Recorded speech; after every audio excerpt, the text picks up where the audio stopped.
Joining me now is Margaret Moore, former Travis County District Attorney, who formed a team of prosecutors in her office and detectives from APD's cold case unit to investigate this case, but also many other cases. Thank you so much for joining us. My pleasure.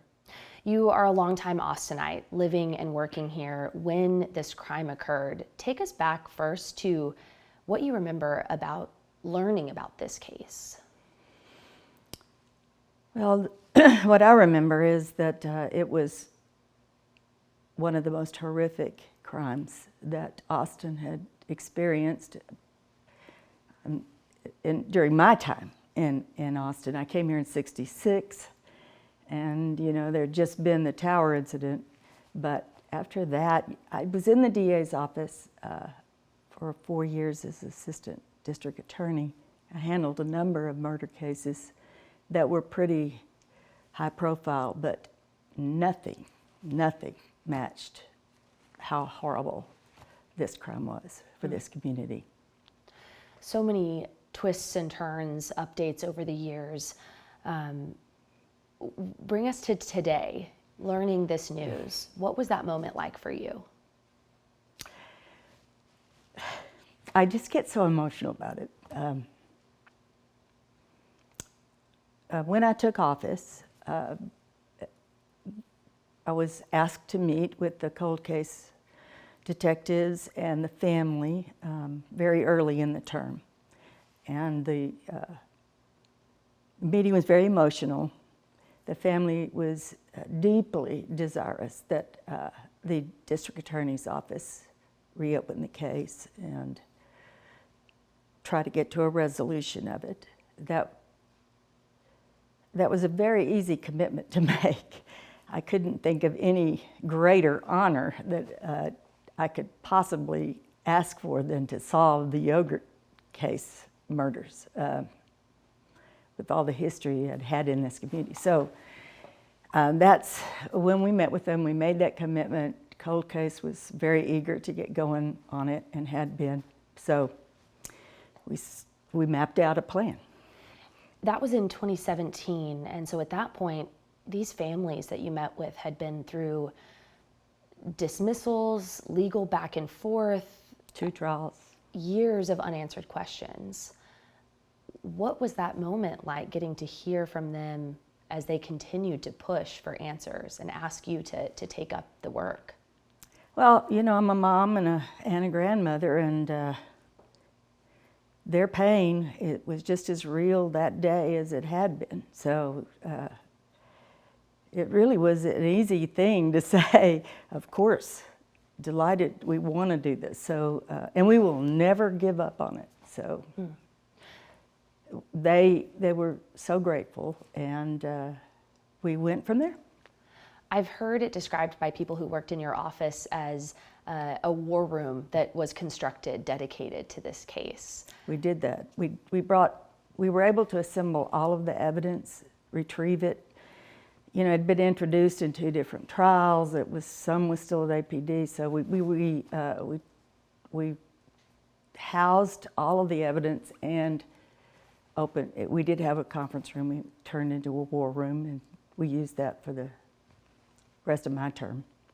What was that like, having all of that evidence in one place, and where do you start? It was a mess.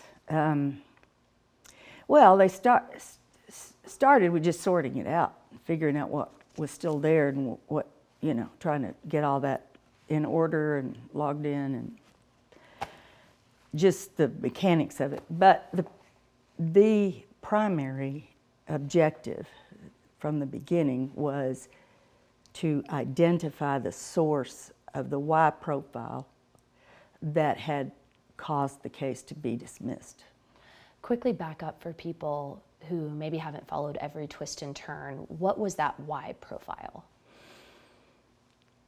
So, of course, the crime scene was a mess with the fire being put out. So all the evidence was brought in, and then the 2 trials were held. After those convictions were reversed, the cases got set for trial again, and the defense retested some of that evidence, okay? And when they did the retest, the Y profile was developed off of a vaginal swab, and that profile did not match any of the defendants. They also tested against employees, firemen. They did everything they could to try to get to the source of that profile. They were unsuccessful. And it was the big roadblock to moving forward on the case. You all went to great lengths, your team, your first assistant, Mindy Montfort. Talk about some of the lengths you went to overcome that barrier. Well, all right, let's see. There was at that time, there were databases opening up online that you could put your profile in and see if you could get a match in that database. There was one of those databases was in a university in Florida. So when the detective got the match, we discussed how we could get to an identification of their profile. Whose was it? Where'd they get it? And we issued a subpoena ultimately, decided to go ahead and issue a subpoena, and it came back that the source of that profile was from a law enforcement agency, and ultimately we determined it was the FBI. But they didn't have the identification, so we then turned to the FBI, and they told us that they could not share the source of the profile. We were not happy with that response, so we began to think of any way we could to persuade the FBI that this was such an important case, and if it could lead us in any way to identifying the perpetrator, it would, be so important that surely they could work with us on this. Hey, we're all law enforcement here, right? We even went to Congressman Mike McCall, and asked him to intervene on our behalf. We went up to Washington and met with him, and he was gung-ho to help us any way he could. However, we never really got there with them.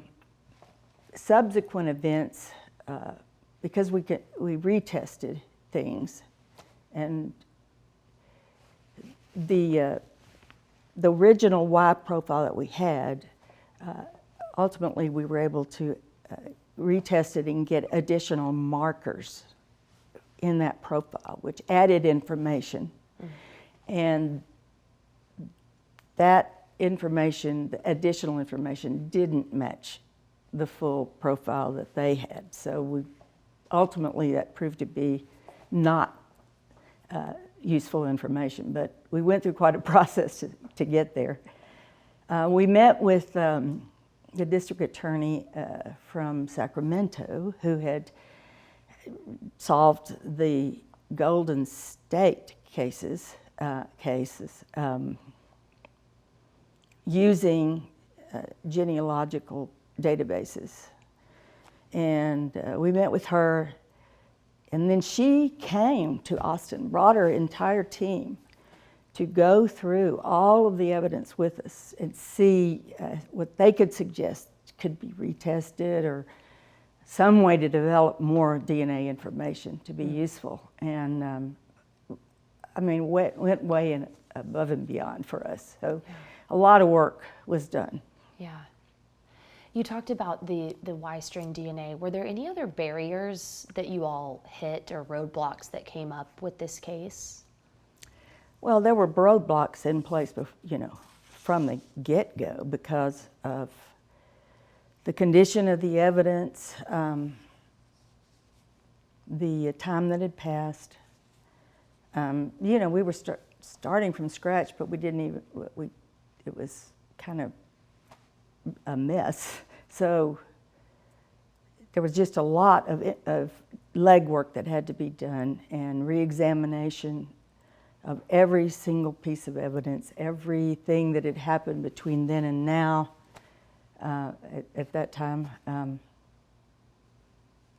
we used another DNA lab to do additional testing for us, and I think that's where the additional markers were developed. Of course, we're following the science at the same time, you know, seeing what's new and what might be coming in the future. So the dedication was there, and a lot of good information was developed that could possibly be useful in the future for us. I'll circle back to that in a moment, but when you left office, what were the biggest questions lingering? Of course, who was responsible for this, but what were some of the specifics of the case that stuck with you? Was there anything you just couldn't get out of your head? Well, we entered into this with very open minds. It was our specific decision to say, okay, there were 4 suspects, 2 had given confessions that were specific enough to get them convicted by a jury, even though they had recanted those confessions. So we have a wide open question. You have DNA that doesn't match them, but you've got their confessions. We decided we're going to just start this to go wherever it leads, and without any preconceived notions about it. But it was very difficult to ignore those confessions. And at the same time, you knew there had to be another person involved, period. There was no other way around it. The DNA showed that. Yeah, you just had that Y profile, and it was still the big question mark. Is that the question mark that's now been answered? Talk about what role that played in what we now know today. Well, my understanding from the briefing I've gotten is that it was the Y profile. They did what is called a keystroke search one more time, just to see if, I think they had submitted it in 2019 and not gotten a hit. And this time they got a hit, and it was a full match. So it led ultimately to the identification of this person. What is that feeling like to know the trail you were pushing down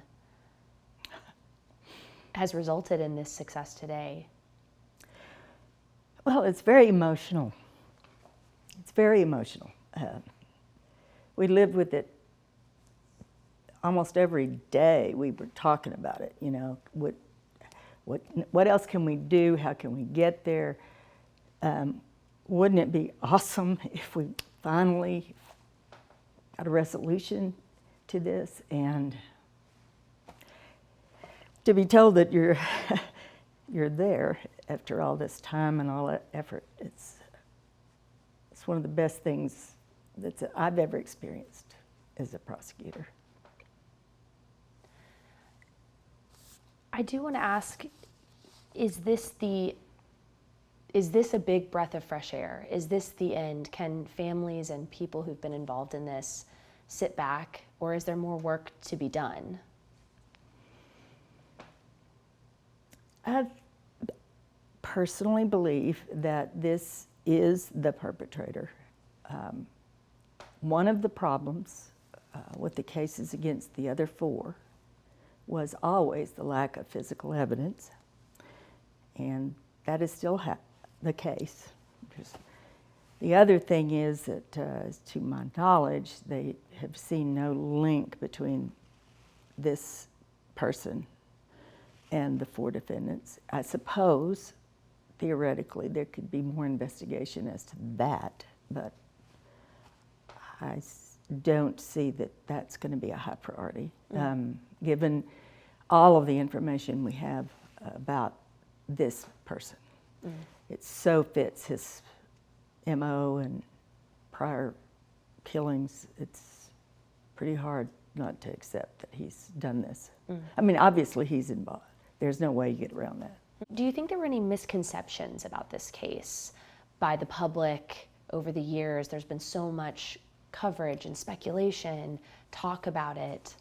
It's received so much attention. Well, it's hard for me to know, honestly.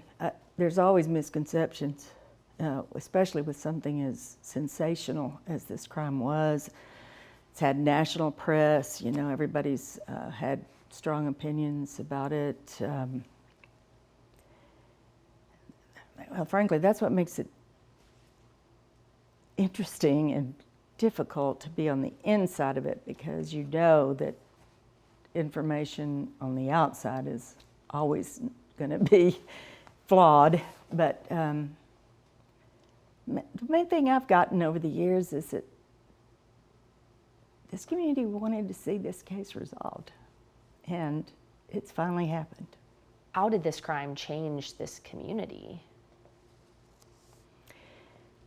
Well, it occurred in a part of town that was virtually crimeless, safe area, young girls in a yogurt shop. It's a loss of innocence and a feeling that nobody's safe, and that's hard for a community to face. I got here in '66, between that year and '91, it didn't feel unsafe, except in certain parts of town, I would say. So this was like, oh my God, are we going to be that kind of city now? And I personally knew that these families I'd worked with enough families of murder victims, including young girls, to know that their pain was immeasurable and would continue to be. Thank you for your work on it and for your context. Well, you know how much credit needs to be given to Mindy Monford and the detectives from APD. Their efforts have been tireless, and I just am so proud to have worked with them.